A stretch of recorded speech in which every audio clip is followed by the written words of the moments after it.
The market's frenzy for gold continues, with the precious metal witnessing its best year since the 1970s. Gold is up by over 50% this year, beating risky assets like stocks and bitcoins, with prices jumping to a record high above $4,100 on yesterday, supported by rising expectations of a U.S. Federal Reserve rate cut this month and safe haven demand following renewed trade tensions between the world's two largest economies, United States and China. The budget stalemate has shaken investor confidence, prompting central banks and financial institutions to expand their gold reserves. But should we be nervous about gold being up over 50% year to date, considering gold doesn't generate income, i.e. it doesn't pay dividend, and some experts say its value is primarily based on speculation? To put things in perspective, we have Opediji Opakunle, Head Global Markets and Commodity Trade at Kainosedge Consulting. Pleasure to have you in. Hi, good morning. Yes, Happy good morning. To be here. Yes, 2025 has been the year for gold, hitting record highs, $4,100. Year to date, it's up over 50%. Can we say it has reached its peak? What has driven this sustained bull run? And with Goldman Sachs projecting gold will get to 4,900 before the end of next year, is that conservative? And what fundamentals back these estimates? Well, it will be incomplete to say that the price of gold is factors in a single catalyst. There are multiple catalysts that have impacted on this price. It's a powerful confluence of macroeconomic factors, geopolitical events, and most importantly, you talked about the interest rate, so you can't leave out the monetary factors. But important to know that there is sort of a convergence of this perfect geopolitical instability and uncertainty that is pushing investors, particularly sovereigns, the central banks, then you have institutions as well as retail investors, and very little into the most common utility for gold, which is jewelry. So you have a confluence of these geopolitical events, the U.S.-China trade tensions, and then in addition, the protracted U.S. government shutdown. The shutdown has sort of blown the air out of the balloon for those who believe in the United States. And because of this, in addition to the persistent geopolitical conflicts in Eastern Europe and the Middle East, this has sort of created an unprecedented surge for sovereigns, especially the central banks, to invest more in gold as a reserve currency because of that lack of trust in the dollar. In addition to the fact that the fear index for amongst countries with respect to what the U.S. can do. The United States kicked Russia off SWIFT a few years ago, and this essentially tells developing nations, developing markets, that if it can happen to others like Russia, it can happen to us. And that's the situation we find ourselves in at the moment. Mm-hmm. And interesting situation we find ourselves in, but gold is still sticking with gold. It's having its best year since 1970s.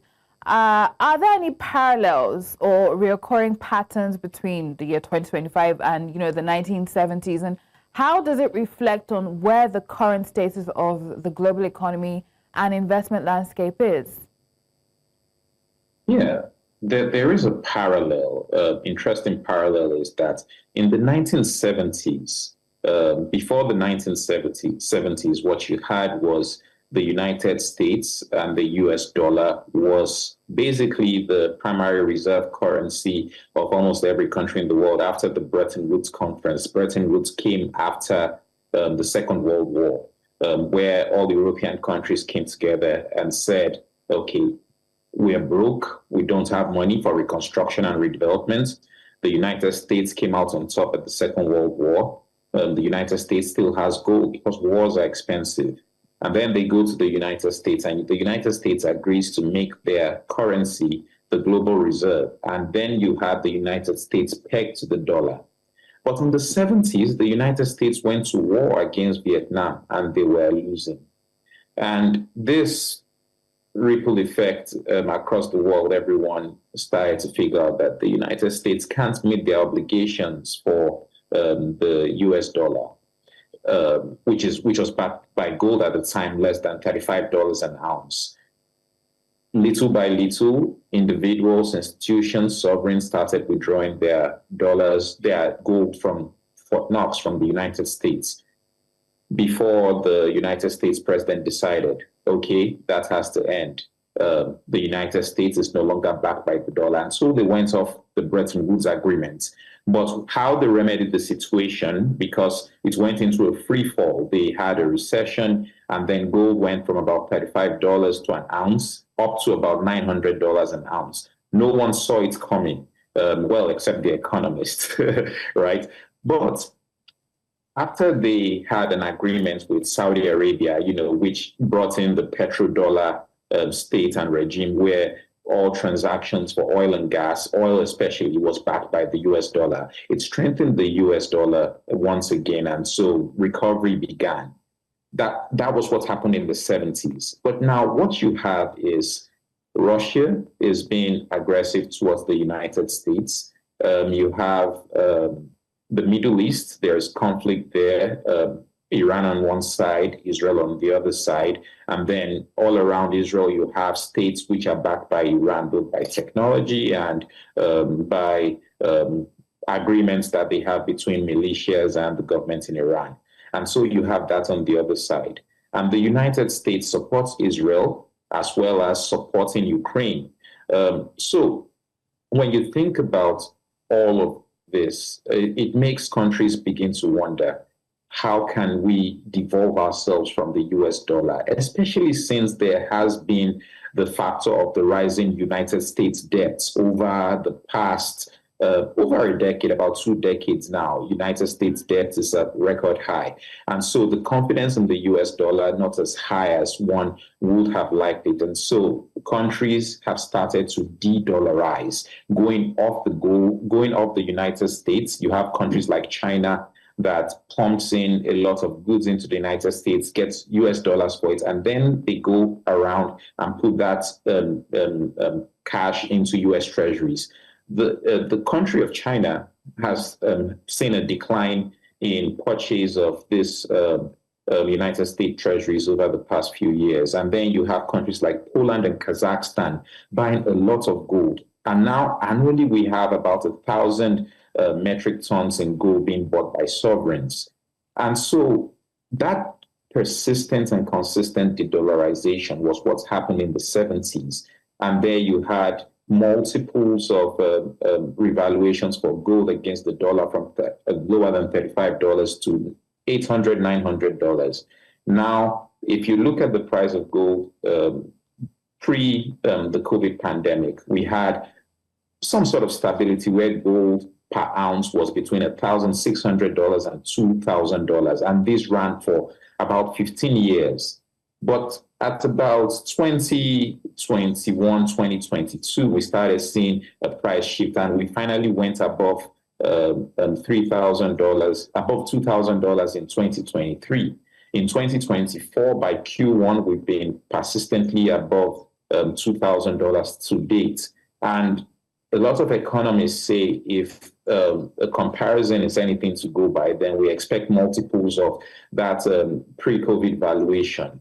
You have some analysts saying that you can have gold as high as $20,000 an ounce. And these are just projections. But, you know, the more conservative shops, you have the most, I think the most bullish estimates or forecast is from Goldman Sachs and Bank of America. Goldman Sachs is saying about $4,900 an ounce, and Bank of America is saying about $5,000 an ounce for Q1 of next Q2 of next year, 2026. And if all this is anything to go by, I would say the fundamentals favor gold pushing even above the estimates of Bank of America and Goldman Sachs beyond H1 of next year, because the fundamental basis of this de-dollarization and bullish run for gold prices is still there. It hasn't changed. I mean, there's so much to look forward to and expect, and perhaps even history repeating itself. We will continue this conversation in just a moment, but it looks like right now we are heading over to Kenya. All right, in just a moment, obviously, the death of the former Kenyan president. We do have the former president of Kenya. He'll be speaking in just a moment. So somewhere in between, we'll head over there and see what's happening. But let's stay with gold. We know that gold is typically the safe haven asset, you know, when times are turbulent. You have given us a backdrop of what is, you know, creating that shakeup and why people are running to gold right now. But there's an interesting argument that, you know, I did read in the Business Insider.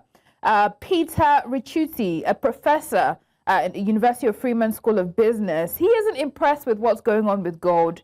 And he's not convinced about the arguments that are fueling the use of gold. He came out to say that if you want to play, that gold basically has no use case, right? He compared it to the likes of Bitcoin. And I'm going to quote what he said. He said, if you want to play aluminium or platinum or silver, they all have uses. And gold effectively has no use. It's just jewelry. It doesn't help in any industrial process. And from what he said, I think gold and Bitcoin kind of fall in the same category. They're really not investments. They're just speculation. It would be interesting to get your take on this. Yes. So I absolutely agree that you want to look at any investment as to what is the business model behind that asset class. And for gold, it's difficult to see, you know, the use behind gold, even though there are pockets of this here and there. Jewelry is one of the major utilities that you have for gold on the one hand. But on the other hand, now the demand is being driven by central banks, and so it's being used as a store of value and balance of trade, even though those are sort of ethereal uses. You can have substitutes for that. But in addition to that, it's also used in electronics here and there. But the utility in that respect is far less than when you consider its use as a store of value. But because it does not generate any revenues, it doesn't run a business, then it's a peculiar asset class, you know, just a store of value for when inflation hits or when the policies change in the sense that it devalues the dollar or revalues the dollar, because almost every currency around the world is in one way or the other connected to the dollar because of international trade. You have the United States dollar covering about 48% of international trade at the moment. And if there is a shift from what I will refer to as Bretton Woods 3 to a sort of commodity-backed economy, then you want to look at gold as a store of value and as a means of settling contracts. Let's say, for instance, Russia, which is the most interesting example. You have Russia on the one hand, then you have countries like India and other countries that buy energy from Russia. They can use their local currency to settle trade, but there is always some balance to be made at the end of the day. And in cases like this, you know, you could use gold to settle your balance of payments when there is a deficit or a surplus for either currency. And then that makes gold utilizable as money. So you don't want to look at gold as an asset class, but rather as a store of value. Easiest way to put it. Okay, I want to say I completely understand. So you're saying that it has a use case in terms of settlement of contracts, and I just heard you say it's being used as money, right? Yeah. All right, beyond just investment. So the trend now is, you know, beyond investment banks and Wall Street and central banks. Like you said, this rally perhaps is driven by, you know, central banks shoring up on gold. But regular people are also piling up on, you know, gold, pouring money into gold-backed funds. Do they benefit in the same way as the bigger institutions or central banks do on their gains? Or do their gains perhaps even lie just on the volatility and benefiting from that? Yes, as individuals, retail clients can also benefit from it. And I'll give you a sharp example. The reason why Goldman Sachs, or some of the reasons why Goldman Sachs put forward their projections at $4,900, there were three major factors they were looking at. Number one, they looked at the cash that has been pouring into ETFs.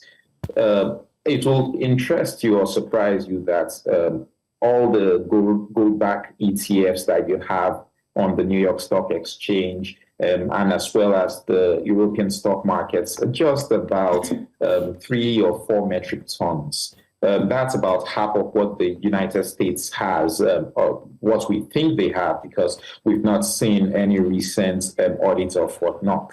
But layered on that 3-4 metric tons, just between September to date, beginning of September 1st to date, you've had about $64 billion pour into ETFs, gold-backed ETFs. So there's a lot of derivatives layered on all of these ETFs. And so Goldman Sachs says that is a major factor to continue the bullish run. That's on the one hand. On the other hand, you then have the sovereigns, the central banks pouring in, which is the institutions. And so it means that individuals, retail investors are pouring in on the ETF side and making gains, because then you look at the price for this year, gold has gained 51%, even though there are projections to say that when you look at the RSI score for gold, it's at the overbought side. And so there might be some profit taking in the near future. But that's going to be temporary because, like I said earlier, the fundamentals that support the price for gold, the bullish price for gold is still there. So even if you have withdrawals as a result of profit taking, it will stabilize again and continue to go on its upward trend. That's in one basket, right? Now, on the other hand, you also want to look at individuals that have jewelry, and that's most common in Nigeria, especially amongst our Nigerian women who buy a lot of jewelry and store assets in gold. The spot price is also gaining a lot of momentum, and you have the spot where you look at the spot price versus the at the moment, the spot price versus the futures price seems to be in backwardation, and that means that that RSI in the near term you might have some price loss. Goldman even said that there might be as much as a 10 to 15% price loss in the near term of Q4 for 2025.